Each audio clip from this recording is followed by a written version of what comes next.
Friend, आपको YouTube channel में स्वागत है। सहायक आचार्य नियुक्ति जो 2023 है, हालांकि इसकी नियुक्ति 2025 में होना बिल्कुल एकदम संभव है।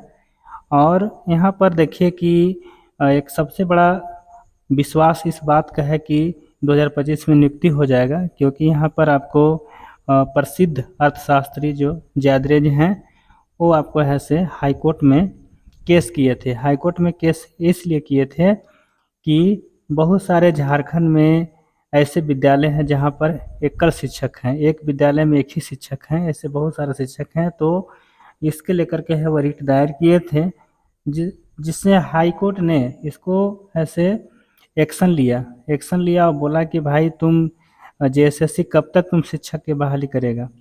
तो जेएसएससी ने यहाँ पर जो है आपको हलफनामा दायर किया। हलफनामे में ये भी कहा था कि सबसे पहले हम यहाँ पर जो है विज्ञान सहायक आचार्य का सबसे पहले नियुक्ति करेंगे।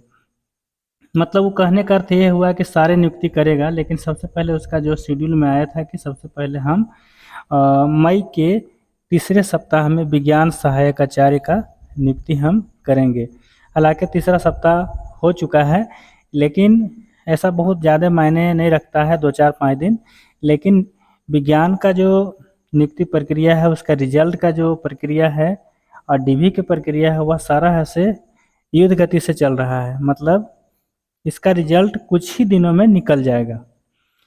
तो ऐसा हलफनामा है ऐसा हाई कोर्ट में। मतलब ये ऐसा नहीं है कि साधारण, मतलब ऐसे ही हम बात कर रहे हैं। मतलब ये किसी तरह से न्यूज़ जो है आपको, जिस तरह से आपको प्रिंट मीडिया में चला है, जो हाई कोर्ट में जो हुआ है, उसके आधार पर हम यहाँ पर बात कर रहे हैं।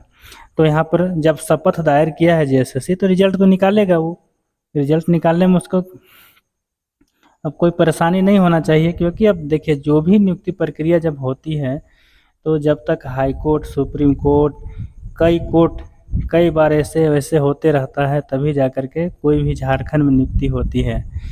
तो अब देखिए जब यहाँ पर विज्ञान का जब है से सबसे पहले निकलेगा, सबसे पहले डीवी का शुरू होगा, उसके बाद है से आपको 6 to 8 में जो है विज्ञान हो गया। उसके बाद कला का यहाँ पर है से आपको बहाली प्रक्रिया शुरू होगी। उसके बाद यहाँ पर भाषा 6 to 8 का।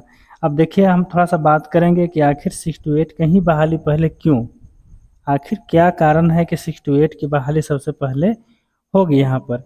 इसका वजह यही है कि पिछले बार है से 1 to 5 और 6 to 8 दोनों का बहाली हुआ था। सबसे पहले 1 to 5 का बहाली हुआ था। अब क्या हुआ कि 1 to 5 की बहाली हुआ, और कुछ लोग ऐसे थे जो 1 to 5 में हुआ, फिर उसके बाद 6 to 8 में हुआ, उसके बाद वो चले गए 6 to 8 में, 1 to 5 सीट खाली रह गया।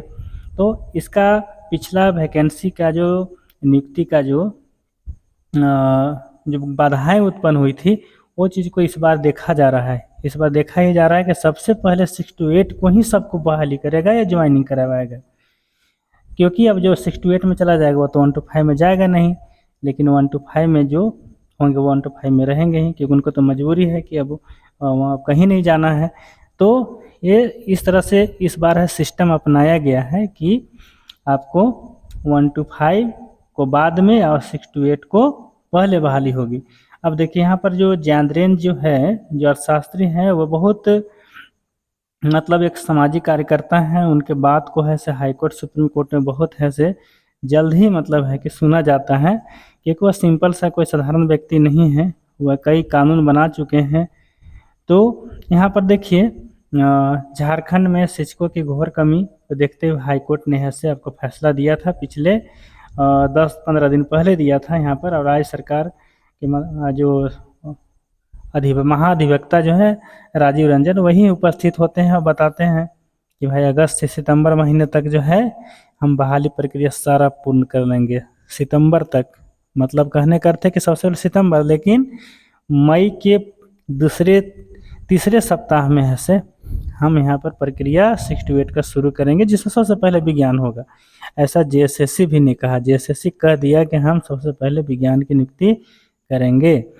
तो चलिए यहाँ पर जो है कि रीट जो हुआ था प्राथमिक विद्यालयों में, और ये बहुत बड़ा मामला था। बीच में इसका मांग बहुत उपायुक्त स्तर पर, उसके बाद राज्य स्तर पर हुआ। उसके बाद है से यहाँ पर अब जब उसमें नहीं सुना गया, जब यहाँ पर जो अर्थशास्त्री जयद्रेन जो है वे सीधे चले गए हाई कोर्ट। अब हाई कोर्ट तो इतना जल्दी न सुना कि उसको जो है जेएसएससी को और सीधे बोला कि आप कब तक नियुक्ति कर सकेंगे। तो वो पूरा अपना शपथ पत्र दायर किया है। अब उस शपथ पत्र के आधार पर अब बहाली हो गई है। एकदम इतना तय रही है कि बहाली अब निश्चिंत है और समय कुछ लग सकता है, तीसरे सप्ताह है, चौथे सप्ताह है, पांचवें सप्ताह है, लेकिन ये कहीं नहीं जाएगा क्योंकि जादरेन जो है कि फिर लेट होने पर फिर वैसा हाईकोर्ट का दरवाज़ा खटखटाने वाले हैं और फिर हाईकोर्ट पहुंचेंगे कि अभी तक जेएसएससी ने कुछ नहीं शुरू किया है।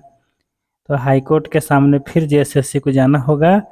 इसलिए बहाली तो होगा ही, बहाली तो करना पड़ेगा।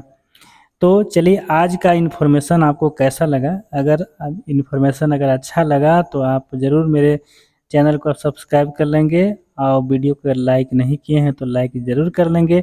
इस तरह के आपको न्यूज़ देते रहेंगे और सटीक न्यूज़ मिलेगा आपको। धन्यवाद।